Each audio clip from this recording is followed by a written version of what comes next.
Hi, I wanted to do a quick video to show you how to use di1. That question came up on the FrameworkOne list and I thought I'd better do a video. It makes a lot more sense. You can watch it quickly and understand.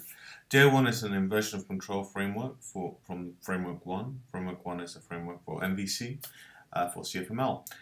The question came up of how do I inject stuff on the constructors of our objects. So let's have a quick example. I have here a nice little example which has, it's called example, and it's a component that has an ID. Now when it's created it actually runs this create UUID function, and therefore it will have a UUID for its lifetime. I've also created an init, which means that it has a dependency on this CFC called dep1, and you can see here's dep1. I just set it locally so you can see it. If we look at dependency 1, the first dependency, again it has this UUID and it depends on dependency 2, and it says dependency 2. Dependency 2 doesn't really do anything. You notice that it's got a function, the constructor .init, and it returns itself. This is the same for all of them. I have the framework here. We're going to just run this, see what it runs. You can see that I've already written some of this. Now normally how you'd create the example would be something like example is equal to new CFCs dot services dot example, right? Let's dump that example.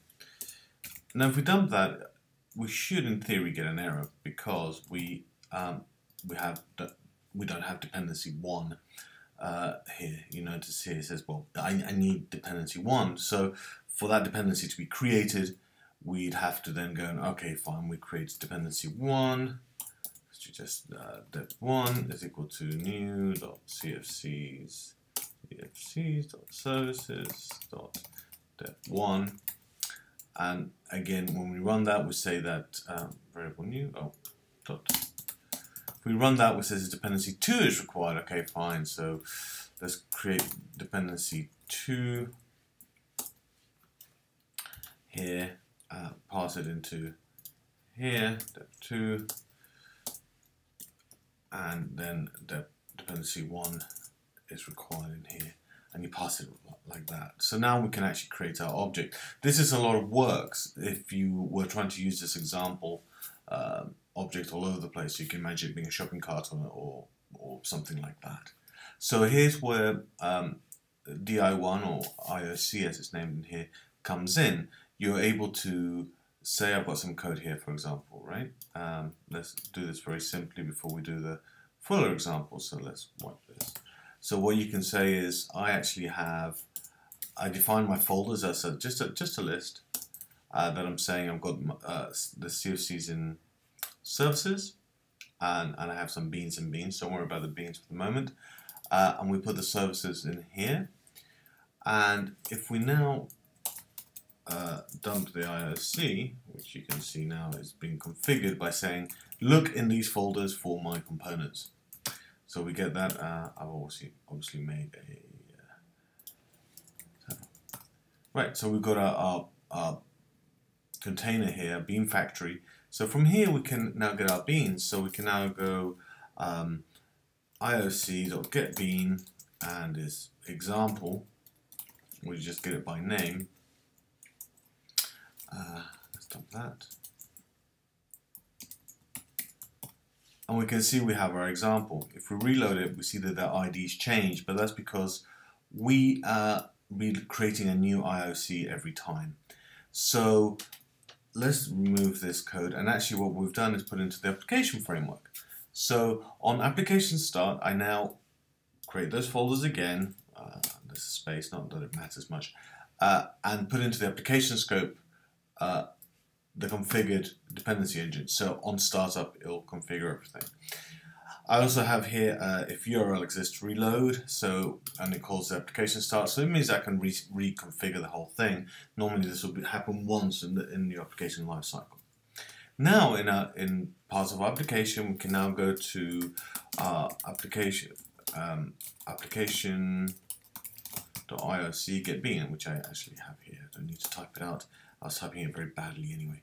So let's put, so we can get the bean, and we can actually call it example or example service since it's a service. So let's just see if example works.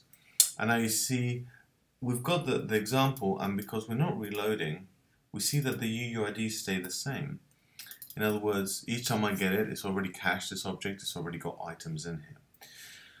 What happens if you want an object, a new object every time? So for example, if each time you go and ask for a session for a user, you create a session object as an example, or some data that you pass on to the request that's viewed, just viewed once, gets configured with some services, you load it with some data, then you dispose of it. That's called a transient.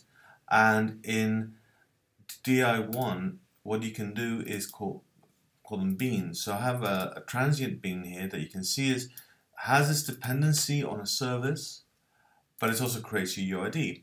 So if we now have a look at us getting the transient, so we can do application get bean trans, which is the name of this bean, and if we now get that, you see that first time I've loaded it up, it had one UUID, and now this time it has got a separate one each time. But these services, the dependency and the dependency of the dependency, maintain the same UUID each time. One thing to note is that I've been very explicit in the initiation of each service, saying what its dependencies is. So I have the type, so it's dependency 1 and dependency 1, and that's what di1 depends on. It depends on the typing of the components that you put in here. So hopefully that's given a very quick idea on how to use di1. Thanks.